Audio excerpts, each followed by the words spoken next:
bom? Vamos dar início então à nossa aula sobre a legislação e estatuto que trata especificamente da carreira do DEAP e do DEAS, ok?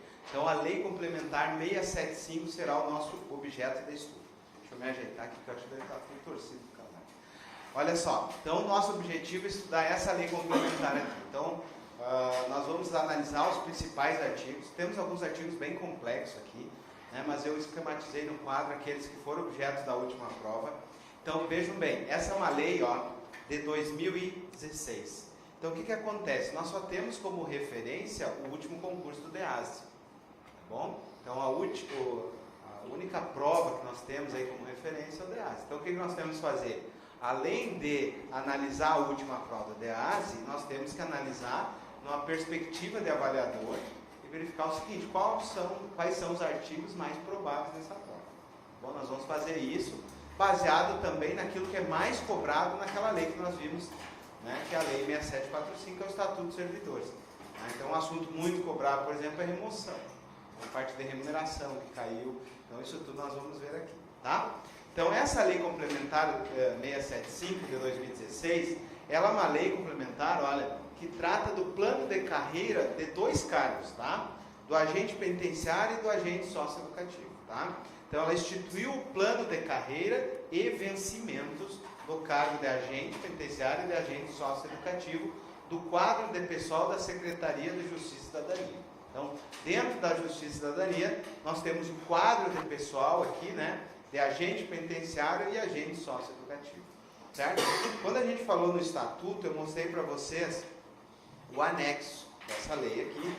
Deixa eu já começar mostrando o anexo.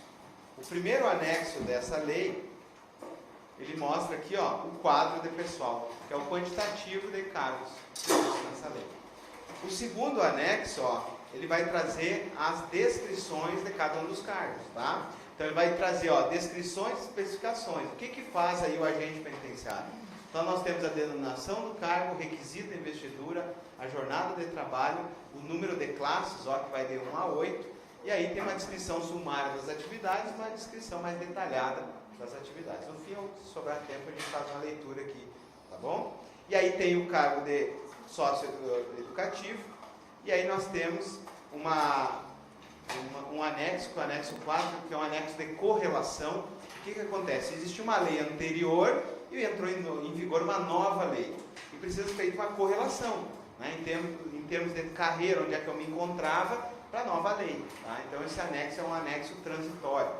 E por fim, né, nós temos um anexo importante aí, que traz a tabela de vencimento. Vejam que é sem o S aqui, né? Vencimento é aquela parcela fixa, né? A expressão pecuniária do cargo. Né? Vamos voltar então. Voltamos para o início e agora nós vamos adentrar propriamente dito nessa lei, vamos esmiuçar ela aí. E a primeira questão que caiu no concurso do DEAS, e que eu reputo importante para vocês, é entender o artigo 2º. Tá? É o tipo de questão que não mede muito conhecimento, mas é o tipo de questão que as bancas adoram, porque eles conseguem fazer várias alternativas aí, tá? Então eu quero que vocês coloquem aí, o artigo 2º com muito carinho na preparação de vocês, tá? O que vocês vão fazer? Vocês vão fazer essa primeira leitura, vão entender comigo isso, tá? Depois vocês vão fazer em casa a leitura e eu preciso que vocês, naquela semana de prova, vocês usem memória de curto prazo para rever isso aqui, tá? Então, reserve aquela última semana de prova para fazer bateria de questões e fazer leitura de letra de lei. Aí vocês vão ter um rendimento bem mais alto do que deixar essa leitura lá para fazer muito antes da prova, tá? Então, aquela semana de prova é a semana especial para vocês, tem que revisar tudo, tá? Revisem o resumo, revisem resumos, façam questões específicas e façam muita leitura de letra de lei, certo? Vamos lá então. Artigo 1º. Fica instituído nos termos dessa lei o plano de carreiras e vencimento do cargo de agente penitenciário e agente socioeducativo, do quadro de pessoal, tá? Então, quadro de pessoal da Secretaria de Justiça e Cidadania. Artigo 2º. Tá? O que o artigo 2º faz? Ele traz uma série de conceitos aqui.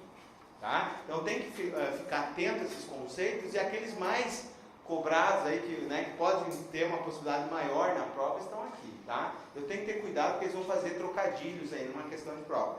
Então vejam bem, o que é plano de carreira e vencimentos? Tá? é o sistema de diretrizes e normas que estabelece a estrutura da carreira, cargo, remuneração e desenvolvimento. Então, o que é o plano de carreira? Um sistema, tá? Então, tente associar, eu não coloquei aqui, ó, dentro do plano de carreira o primeiro, aí vocês coloquem aí, ó, plano de carreira, ou circule a palavra, ó, é o sistema de diretrizes e normas, que estabelece toda a estrutura, tá? Vejam que foi objeto da prova do DEASE, o artigo 2º, o inciso 2 e o inciso 3. Tá? Uma alternativa, esses dois aqui caíram na prova do DEASE. Tá?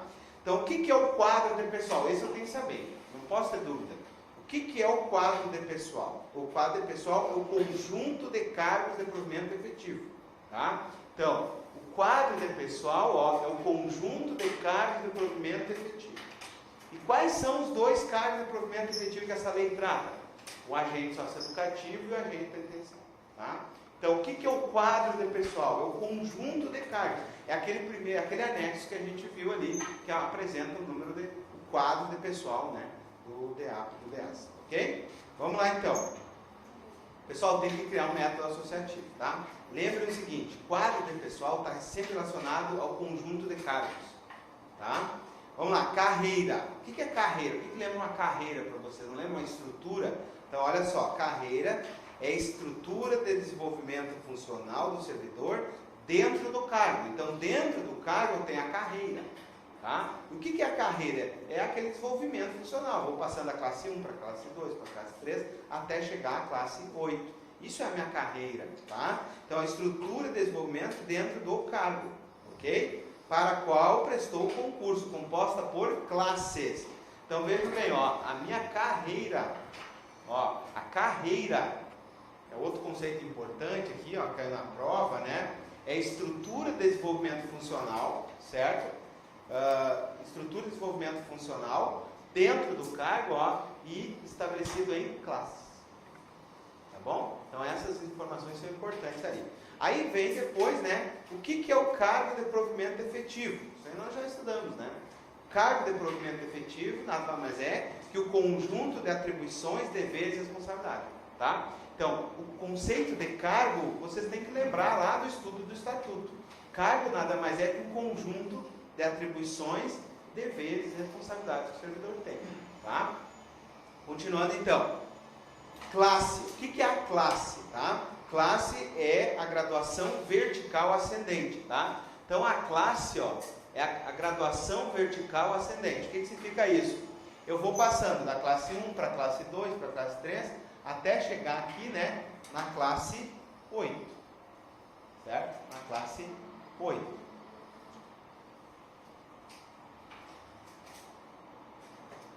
Vamos lá, então. Graduação vertical ascendente. Isso é a classe. Olha só, dessa tela aqui, caíram mais dois incisos. Caiu o inciso 6 e caiu o inciso 9. Tá? Pode ser que eles repitam questões, pode ser que eles mesclem questões. Tá? Eu tenho que estar preparado para responder qualquer um desses incisos aqui. Tá bom? Então, professor, como é que eu vou memorizar isso? Pega a palavra-chave. Eu já deixei para vocês em negrito ali a palavra-chave para vocês lembrarem. Tá? Então vamos lá, o que é desenvolvimento funcional? Pessoal, o que é desenvolver-se? Tá? Então, desenvolvimento funcional, ó, nada mais é que a evolução na carreira, tá? Mediante o progresso funcional e progresso extraordinário. Tá? Então, o que é o desenvolvimento funcional? É a evolução na tua carreira. Como é que tu evolui na carreira? De duas maneiras, tá? Ou tu tem o progresso funcional, ou tu tem o progresso extraordinário. Tá? O progresso funcional é aquele progresso natural na carreira, que eu vou passando de uma classe para outra, desde que eu preencho os requisitos que nós vamos ver. Tá? Já o extraordinário é quando ocorre um fato diferente, um fato extraordinário. Por exemplo, um ato de bravura ou pós-mortem. Então, um servidor que morre em serviço, ocorre aí uma promoção por pós-mortem. É um progresso extraordinário. Tá? Então, existe o progresso funcional normal e existe o progresso extraordinário. Tá? Então, o que vocês têm que saber? Ó? Lembra da palavrinha, ó, o desenvolvimento funcional é a evolução na carreira. Então, como é que eu vou evoluindo na carreira? Por progresso por desenvolvimento funcional, tá? E aí vem o próximo conceito ali, ó, progresso funcional. É o deslocamento funcional do servidor ocupante de cargo efetivo para a classe imediatamente superior, tá? Então, desenvolvimento é evolução, e tem dois tipos de progresso. Daí ele diz o que é o progresso, tá? Daí ele vem e conceitua aqui, ó, no próximo inciso, né, no inciso 7 ali, ó, o que é o progresso funcional, tá? O progresso funcional, ó, é o deslocamento para a classe superior, tá? Imediatamente superior. Então, eu não passo, por exemplo, do número 2 para o número 8. Eu passo da classe 1 para a classe 2, da 2 para a 3. Então, ó, a progressão funcional é feita o deslocamento para a classe superior. Tá bom? Então, aqui entra o conceito do inciso 8º, né, do artigo 2 ali, tá? Depois nós temos ali, ó, outro conceito que não caiu, e se caísse seria complicado de entender, que é o inciso 8 ali, ó, avaliação administrativa de mérito. É o processo contínuo e sistemático